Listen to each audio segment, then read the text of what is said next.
My number one New Year's resolution in 2020 was to normalize my relationship with food. And the reason I had made that resolution was because of a number of personal conflicts I ran into in regard to my food. I would be anxious during a social event. I would be wanting to get my favorite food, and it was either unavailable or for some reason I couldn't have it, right? Maybe I was on a flight, and obviously I get very sudden food cravings, and it would be like I couldn't focus on anything else. There could be a very attractive girl that is sitting next to me on the flight, but all I can think about is the food. I've had that happen before, believe it or not. Or more commonly, I'll be at a workplace event, and either I'll excuse myself to go eat when it's really not appropriate for me to be doing that, or I get very edgy during a meeting with my clients, with my boss, with significant other in my life. And so I made it a resolution to normalize my relationship with food. And I made this resolution back in January of 2020. Actually, it was a little bit before January. And what was really ironic is that in 2020, we all had to accept the fact that our favorite food was not available, that we couldn't wipe our ass with toilet paper like how we were used to. We had to accept the fact that we had to adjust a few routines. We couldn't go to school, go to work. And we had to adjust to that. And if you got anticipatory toward doing any of that, and you got thrown out of whack by that, you were the one who was going to suffer the most, right? And I've learned in 2020 to do things one moment at a time. Try not to expect something to happen 10 minutes later the way you would want it to happen, to the point where if something else even better happens, that you don't even get to enjoy that new better thing because you were so anticipatory about what was going to happen. And to constantly be in a state of motion, right? I've learned to accept doing that. To give you an idea, earlier this year, as you recall, we had a stimulus package with the extra unemployment, and people were saying that it was going to cause other people to be lazy. I didn't see it that way, though.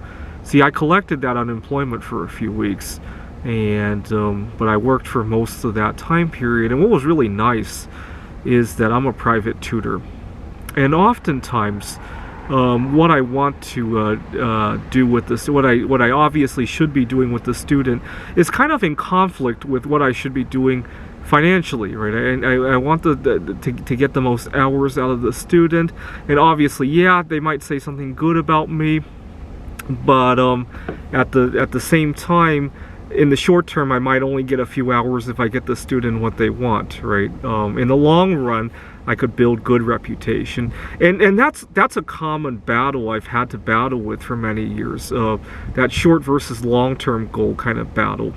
Often I'll have to think about, is this a short-term client that I want to have, or a long-term client, and think about my strategy accordingly.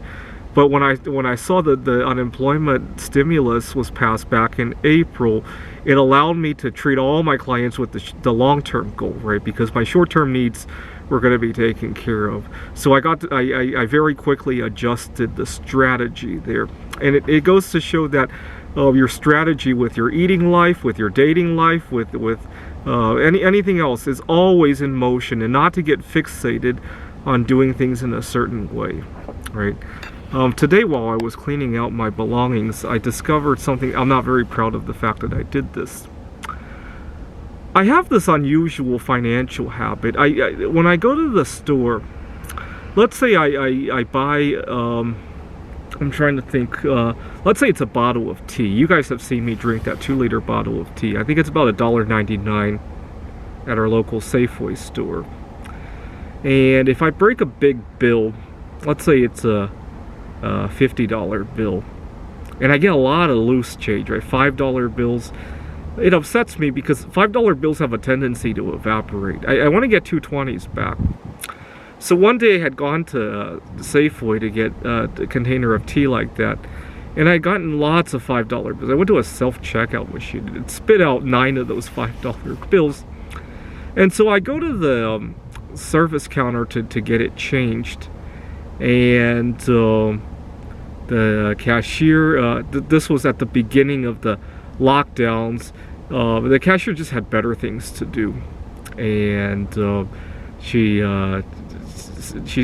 apologized she couldn't open the register, and I got so frustrated that I ripped all of the bills in half, and then I put them in my backpack, and I forgot all about them. I was cleaning out my backpack today when I found them. See, that's an example of what could happen if you get too focused on the next moment in time, right? All I wanted to do was to change then to 220s, that I completely lost sight of my overall life.